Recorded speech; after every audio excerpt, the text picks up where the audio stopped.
So I'm Pouya Afshar. I'm the Chief Medical Officer and founder of Integrated Healthcare Alliance. We're a local company here in San Diego.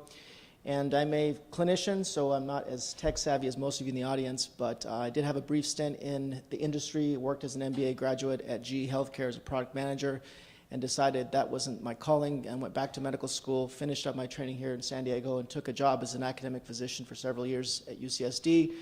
And over the years, sort of my ADD personality doesn't allow me to work in one spot, so I was able to venture outside of the academic wall and work in rehab centers, taking care of patients that are sort of our frequent flyers, the elderly patients with chronic medical conditions that leave the hospital, go to skilled nursing as a sniffist, and then taking care of these patients as a primary care physician, and realize there's only really one role I could call myself as a transitionalist, and I'm hoping at some point that'll become a mainstream sort of specialty in of itself.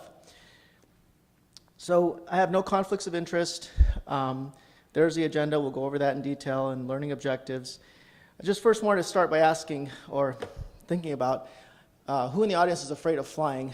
I'm afraid of flying. I shouldn't be. The statistics tell us otherwise, but I'm a child of the 70s and 80s, and as a kid, I would turn on the television and every day there was an airplane crash, and it's sort of reflective in the data shown on the slide, and that put the fear of God in me, and I never wanted to get on a plane, and to this day I'm still afraid of flying.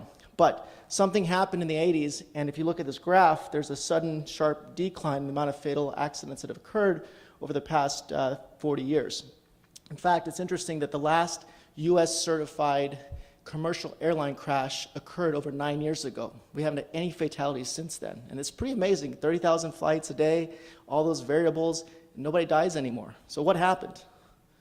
This happened. The inside cockpit of a 747 from the 70s and 80s on the left there, and now you've got the new touchscreen version of that cockpit. So these airplanes are flying themselves. The human part of flying is essentially taken out of the equation, and we've all but vanished airline crashes. What's happened in motor vehicles? Not quite there yet, but to date there have been 4 million people that have died in car crashes. We've had seat belts, anti-lock brakes, airbags, electric cars, and even in 2010, 5.5 million crashes, 2.2 million injuries, and still 33,000 fatalities. We're now on the cutting edge of almost getting these cars to drive themselves, so that in the next 5 to 10 years, we think that car accidents will become obsolete. So beyond the death toll brought on by airlines and cars, what else is driving death in the United States? Well, not to be a Debbie Downer, but heart disease and cancer are still the leading causes of death in the United States. But this is where it gets interesting. Medical errors come in at number 3. Lots of statistics out there, but essentially 250,000 deaths per year according to a study from the British Medical Journal that referenced the CDC. And that's essentially one jumbo jet crashing every single day. And somehow we're okay with that, or the healthcare world has not allowed innovation to really come in and manage a lot of the things that we do. And now is a time for us to be open to innovation in healthcare and take on the role that airlines did and cars are doing, and really accept innovation as a way to minimize these errors that have essentially been wiped out in other industries. So some of this healthcare innovation, again, I'll just sort of brush over this, getting all the information to talk to one another, the Health Information Exchange. There's a local company here backed by the government, San Diego Health Connect, that we work with as a company to bring the EMRs together. The world of genomics and personalizing medicine, so you don't give a statin drug to millions of people. Every person has a different unique makeup. Of course, telehealth and wearable devices, taking all this data that we have at some point, building artificial intelligence and predictive analytics, and ultimately at some point moving towards convenient care so you don't have to drive to the doctor's office, whether it's a CVS Minute Clinic, paying extra for doctors to sort of be at your beacon calling, or having physicians show up to your house. But really, if we focus on the underlying problem right now, I think there's a more serious problem that's going on. And if we look at our healthcare spending and follow the dollars, we spend, to say a ton of money is an understatement, $3.5 trillion, almost 20% of our GDP. And if we look at those numbers a little closer, we see that the healthiest 50% of the population, you guys out there hopefully, make up 3% of that market, of that money. Now the top 5% make up 50% of that money. Now, how much does that translate into? Well, let me put that in perspective. The top 5% of our healthcare system spends as much money as the combined total of the G5 countries spend on their entire patient population, and throw in Canada and Australia. It's a lot of money that the 5% make up here in the United States. So this is the scope, the magnitude of how much money we're spending, and I won't go into the quality measures because we don't rank first on that list either. So where does this money go? Well, if you look at the top 1% of these patients, their costs are well into the six figures, and 2/3 of healthcare costs are funneled into the hospital and the emergency departments. So who are these 1%ers? These 1%ers are typically older. They've got multiple comorbidities, multiple chronic disease conditions. These are the patients that unfortunately most physicians can't see, won't see, and can't provide access to because they're schedule busters. They're the patients that show up, they were in the hospital for 2 weeks, spent 6 weeks in the skilled nursing facility, they want a 1-week follow-up, and somehow they don't make it. So the underlying problem is access to care. These are the patients, again, that go from home to the ED, to the hospital, back to the nursing home, over and over again. And this is witnessed by the fact that in the United States, it takes about a month for most patients to see their primary care physician. And what's taken over is really the role of the primary care physician 20, 30 years ago. I remember when I was a kid, we were able to pick up the phone and talk to our physician on a Tuesday afternoon. That person was the hub of our care. They had 8 to 10 patients a day.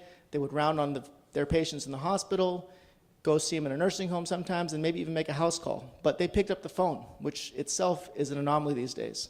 And what's happened is there's been a huge fragmentation of care. The primary care physician sits in their office, does their thing, then they punt things to the ER, who punts it to the hospitalist, punts it to a sniffist, and the cycle goes through over and over and over again. And anything that's urgent is sent to the ER. And really the only thing that provides access to care now is 911. This is actually a picture I took from a doctor's office in La Mesa, but it might as well be every medical office in the United States. You call their office during lunch hours, you're going to get an answering machine that says, "This is a life-threatening emergency, please hang up and call 911. And so, just to show you how absurd this is, as a night doctor working in the ERs and the hospitals of San Diego, people don't believe me when I tell them that their chief complaints of people that come to the ER for the sole purpose of medication refills. And let me just give you an example of how that plays itself out. You've got a 42-year-old guy, this is a real case, who came in with medication refills as his chief complaint. And to go along with that elevated blood pressure, because he didn't take his medications, he had a headache. To an ER doctor, a blood pressure that's elevated and a headache could translate into a stroke. So guess what? Roll out the red carpet, CT scan, labs, call neurology, then they call me to admit him. So this gentleman, who's younger than me, spent the night in the hospital, had an extensive workup, probably $10,000 to $15,000 worth of a workup, because somebody didn't pick up the phone and call CVS to refill his lisinopril. This is the bottom of the barrel, in my opinion, and this has got to stop. So the solution, from our perspective, is to improve access. Again, we're talking about the very sick patients, the ones who cycle in and out, bring physicians to the house, providing both acute and chronic care, being available to them as they cross the different planes of healthcare, and being available 24/7. And our patient population so far has been the Medicare patient over 65, and all the services that we provide that are essentially concierge and then some are provided at no additional cost to the patient using the typical Medicare dollars that are out there. For those patients who have acute issues at home, we're bringing the ER to them. So we have a program called HEART, or Home-Based Emergency Acute Response Team, and we deliver stat services for labs, imaging studies, medications, including starting an IV line, telemetry, and even respiratory therapy for our complicated COPD patients. So let me just give you an example of some of the cost differences in what we provide. So hospital-based telemetry, or when I don't know how many of you know what telemetry is, basically they hook you up with electrodes, watch you 24 hours a day, Teletech is watching that monitor. In the hospital, it's as much as $3,000 a day for that service. So let's say 3 weeks of telemetry, which sometimes these patients in the ICU are in, $63,000 worth of cost. In the home model, and we do this at home on a regular basis, in fact, not too long ago we had a patient who was complaining of dizziness and lightheadedness, had him on telemetry, and she had a 5-second pause, called her, asked her to please go to the ER. She's got a pacemaker and live to talk another day. At home, it costs $750 for 3 weeks of telemetry. Again, somebody drives to their house, hooks them up, provides a hardware. It's being recorded in real time, a physician's on call, and we're comfortable as a company with that margin of $750 to at least provide for our services as well. So that's a 98.8% cost savings on tele at home versus tele in the hospital. And what we're talking about is not far-fetched. We've been doing home-based urgent care services for almost 2 years now. And lo and behold, Harvard came up with a landmark study February of this year with 20 patients. And again, we've done this for hundreds of patients. And the results aren't surprising. 52% reduction of cost, no difference in quality or safety. They're more physically active, they slept better, and the list goes on and on. We should be at home. Most of the things that we do in the hospital setting, minus the ICU setting, can be taken care of at home and should be taken care of at home. For those patients, again, that we manage, these are chronically diseased older patients that really aren't going to benefit from an app that they download for someone to come to their house and provide episodic care and give them a prescription for a Z-Pak. These are complicated patients that really have disease states that alter on a day-to-day basis. So our model is that every patient gets seen by a physician at least once a month as a standard of care. Now, what goes on in that visit? This is not a 5-minute visit where you're waiting in a doctor's office for 3 hours to get 3 minutes of FaceTime with them. This is a physician going to their house, learning about the dynamics of that house, understanding what's driving their behavior, spending real time, 20, 30 minutes or more, and doing this month in, month out. And guess what that does? That builds trust, it builds a relationship, and it builds a system where they will call us if there's a problem, and there's less likelihood of them calling 911 when there is an emergency. And that physician does their thing in the field, and we have a whole back office team that does what's called chronic care management. There's different sort of services out there that provide this. For our company, it's essentially bringing in evidence-based practices to all the chronic disease states so that all the patients have somebody looking over their charts, making sure that A1C is checked, making sure that chest x-ray nodule that was seen on a chest x-ray is followed up, and having our staff call the patient, make sure everything's okay at home. And all that is done under the guidance of a true 24-hour triage line. This is, again, a group of physicians and nurses that pick up the phone when the patients have a problem.